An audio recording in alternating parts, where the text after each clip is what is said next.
Les quads, peut-être encore plus que les autos tout-terrain, ont beaucoup de problèmes pour circuler chez nous. En effet, assimilés à des machines de motocross dépourvues d'immatriculation, les voies publiques leur sont interdites. Seuls restent alors les terrains de motocross pour pouvoir les accueillir. Malheureusement, leur configuration est très rarement adaptée à la pratique de cette spécialité aussi.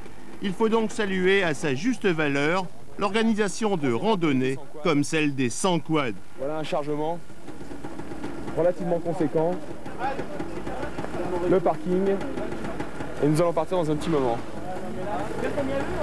Suivez-nous tout au long de cette randonnée superbe dans l'Ardèche, le pays de mon enfance. Il en arrive encore. Regardez, des pleines remorques. Qui sont chargés. Si l'on veut pouvoir longtemps pratiquer nos sports favoris tout-terrain, tel le quad, surtout dans une période où les pouvoirs publics ne rêvent et ne parlent que d'interdiction, il n'y a pas 36 solutions. Une seule est la bonne, celle qui passe par l'organisation officielle d'épreuves, pourvue de toutes les autorisations nécessaires tant du point de vue administratif que local.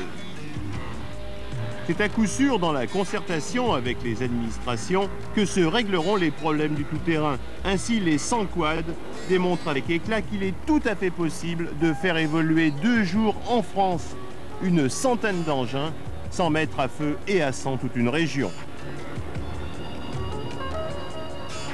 Avec une bonne organisation et un bon encadrement, de telles épreuves devraient pouvoir se renouveler. Ici, pas question de chronomètre. La grande majorité des participants est là pour se faire plaisir et pratiquer son sport favori entre passionnés de la même discipline. De plus, grâce à l'organisation très bien structurée, personne n'est laissé en arrière. On s'entraide au maximum pour passer avant tout une très bonne journée. Grâce aux radios dont sont équipés les véhicules de l'organisation, les médecins peuvent intervenir en un temps très court. Et grâce aux étonnantes capacités de franchissement d'un quad, pas un endroit du circuit n'est inabordable pour l'assistance médicale.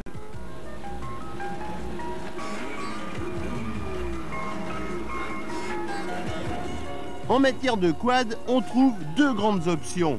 D'une part, les sports destinés à la compétition possèdent 2 roues motrices seulement et le plus souvent un moteur monocylindre 2 temps issu de machines de motocross. Et d'autre part, les loisirs travail, plus lourds et plus encombrants, mais disposant de 4 roues motrices, d'une marche arrière, de vitesse courte et d'un moteur le plus souvent à 4 temps, très souple et très puissant.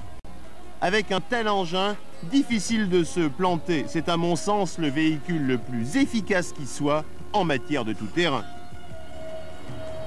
Si certains vont beaucoup souffrir dans ce ruisseau, pour d'autres, la traversée sera plus facile. Pour passer, il semble qu'il faille simplement accélérer en grand, plus facile à dire qu'à faire.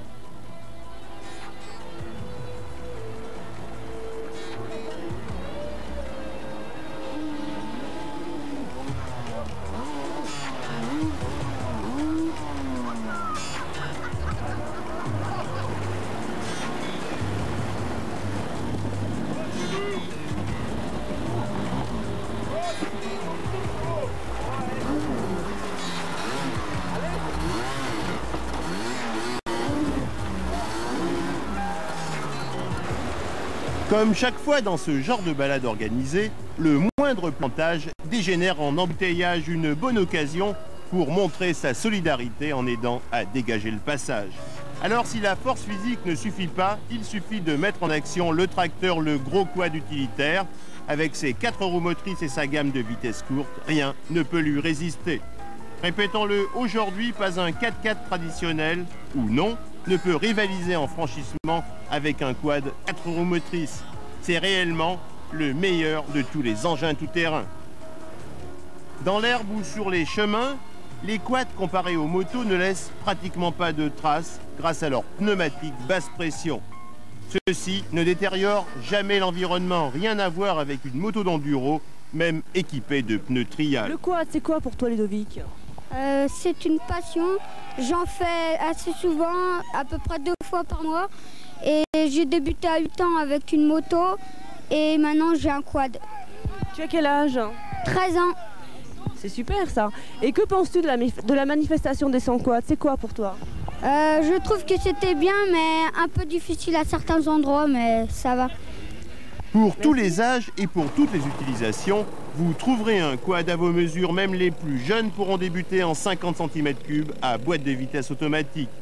Gageant que ce jeune homme d'ici quelques années sera peut-être en mesure de détrôner l'inamovible champion de la spécialité, Joël Bontou. Et si la compétition ne l'intéresse pas, une chose est sûre, grâce au quad, conduire un cyclo ou plus tard une auto sera pour lui beaucoup plus facile.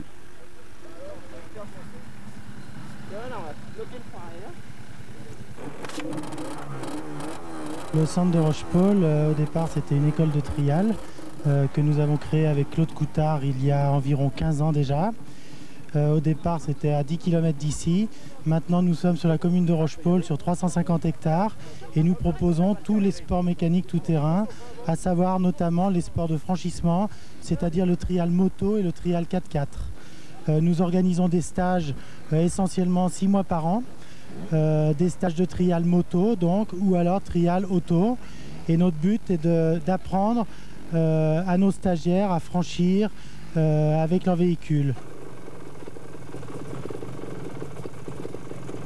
Ici, au Chambon-sur-Lignon, nous sommes chez Claude Coutard sur un domaine réservé aux sports mécaniques. Trial, enduro, quad, 4x4 sont ici les bienvenus. Et chacune de ces spécialités trouvera un parcours adapté. Sur ce terrain, spécial quad, la piste est hyper large, glissante, bref, l'idéal pour attaquer et se faire plaisir.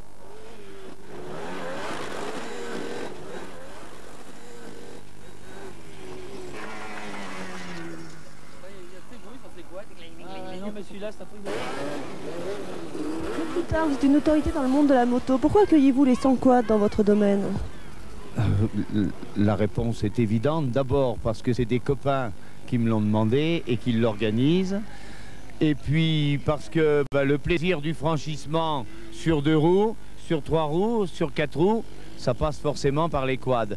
Ça permet à des gens qui ne nous connaissaient peut-être pas de découvrir notre terrain. J'ai entendu beaucoup de ces gens qui ont galéré pendant ces 2 jours nous dire ce coin est formidable, on y reviendra. Voilà, ça y est, le but est atteint, tout le monde est content, malgré la neige, malgré le mauvais temps.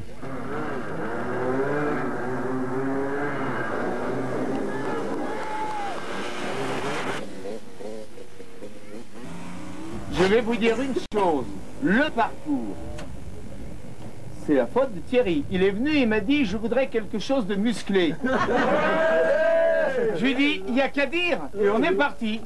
Et quand je suis arrivé, il m'a dit, très bien, tu pourrais pas trouver un peu plus dur? J'ai dit, mais oui, bien sûr. Et je l'ai emmené dans la cathédrale, ce que vous avez vu ce matin. Il m'a dit, c'est parfait, ils vont en baver. Maintenant, je lui laisse sa responsabilité. Hein.